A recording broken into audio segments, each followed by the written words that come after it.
Esta es la historia real de La sombra del extraño, contada en primera persona.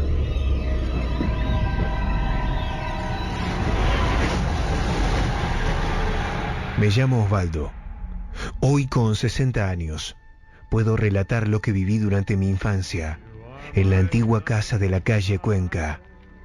Les cuento un poco de mi historia. Mi padre era huérfano y fue criado por un matrimonio de ucranianos que vivían en Flores. Se hicieron cargo de él.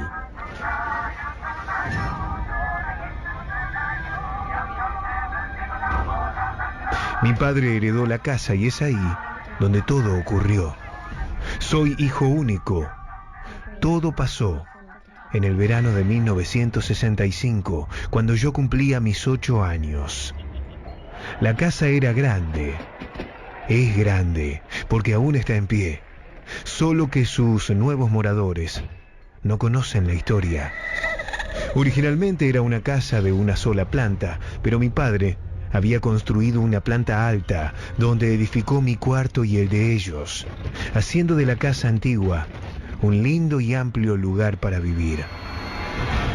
Había construido también un balcón que daba a la calle Cuenca, con una ventana que era mi lugar preferido. Sin embargo, a los meses de estrenar la planta alta, empezaron a ocurrir fenómenos paranormales. Acostumbraba a dormirme con una vieja radioespica donde emitían un programa llamado La Revista Dislocada. No soy peladito. No, vos no sos peladito. Vos tenés la frente muy atrás. Mira que yo... Pluma.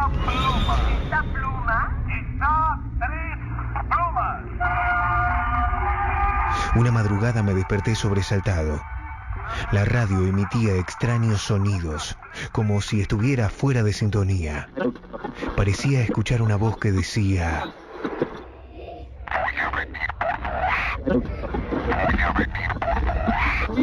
Lo recuerdo perfecto. La voz decía que iba a venir por mí. Cuando me paré y fui al baño, fue la primera vez que lo vi.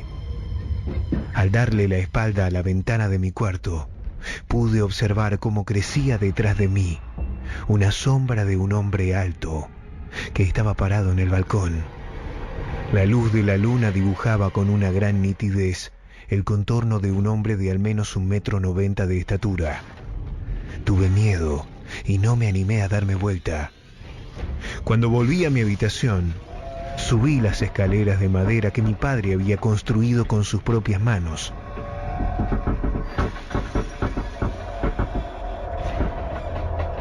Y al entrar a la habitación, lo vi. El hombre estaba parado en el balcón. Con su mano derecha me hizo el gesto de no. Su largo dedo índice se movía de un lado al otro como en cámara lenta, y yo me quedé petrificado. Recuerdo perfectamente que esa noche no dormí. No quise contarle a mis padres, porque aunque yo era chico, me daba cuenta de que eso no era humano. Me quedé despierto hasta que se hizo de día. Recuerdo que esas semanas los seres vivos de mi casa empezaron a morir lentamente y en extrañas circunstancias. Todas las plantas del balcón se marchitaban rápidamente.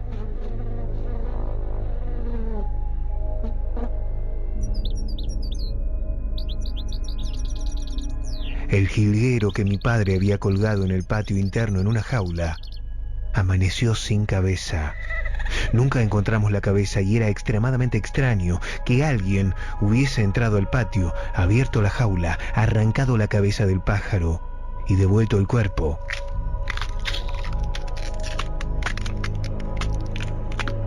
Durante muchos días, mi padre creyó que era yo el que estaba haciendo esas macabras cosas. De hecho, no me hablaba. Es más, varias veces me pegó obligándome a hablar. Mi padre era un hombre muy duro. Otra de las noches sentí mientras dormía como alguien me sostenía de los tobillos con una fuerza sobrehumana, tanto que me retorcía los pies hacia afuera con tanta brutalidad que una madrugada, paralizado mientras ese ser me giraba los pies en sentido contrario hasta tal punto de quebrarme ambos tobillos al mismo tiempo, Estuve meses enyesado de ambos pies. Nadie podía creer que lo que estábamos viviendo era cierto.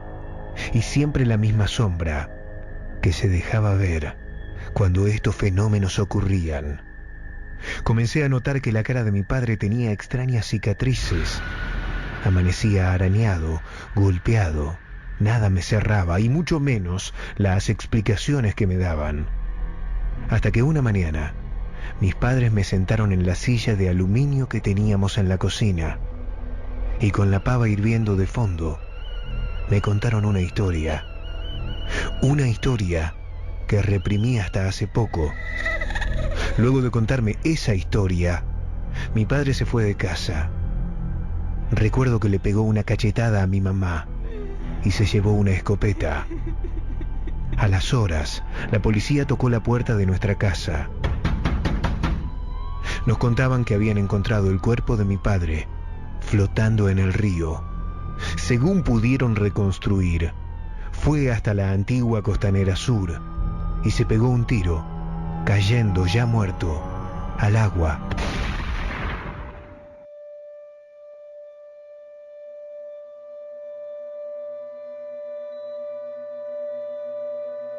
En ese momento no existía la reserva ecológica y era muy fácil acceder directamente ahí. Mi madre murió hace 5 años. Llegó a cumplir 90. Hace 6 años, en terapia, recordé lo que había reprimido y lo que me habían contado mis padres en esa charla en la cocina. Recordé que mi papá me contó que la sombra que se me aparecía era la de su padrastro, un hombre que había adoptado a mi papá, pero que también había abusado de él desde los 10 hasta sus 30 años. Ese padrastro, que al quedar viudo, fue asesinado a mazazos por mi papá. Con los contactos políticos que tenía mi padre, pudo tapar todo. Incluso, yo recordaba que mi papá me había contado que el cuerpo de su padrastro había sido trozado, quemado y martillado sus huesos, y que esas cenizas estaban mezcladas con el cemento que usaron para construir la planta alta de la casa de la calle Cuenca, que el cuerpo de su padrastro estaba en las paredes de mi cuarto. Como no estaba seguro de estar fantaseando antes de que mi madre muera, le pregunté, y ella, con la poca lucidez que tenía porque sufría de demencia senil, se puso a llorar y asintió con su cabeza. Cuando mi madre murió volví a la casa de la calle Cuenca. Es más, vuelvo todas las semanas, aunque sea una vez. Siempre paso de noche, a esta hora, y miro desde la vereda de enfrente. Observo cómo sus nuevos dueños conviven con esa pared que aún está ahí y que encierra el cuerpo de un violador. Espero que su espíritu no los atormente como a mí. Cuánta verdad, cuánta mentira y cuántas palabras, y todo este motor para devastar tu inconsciente. ¿Y en qué lugar habrá consuelo para mi locura? Esta ironía con que se cura, si el final es en donde partí. Partí de esa casa, pero también partí de mi propia historia para nunca más volver.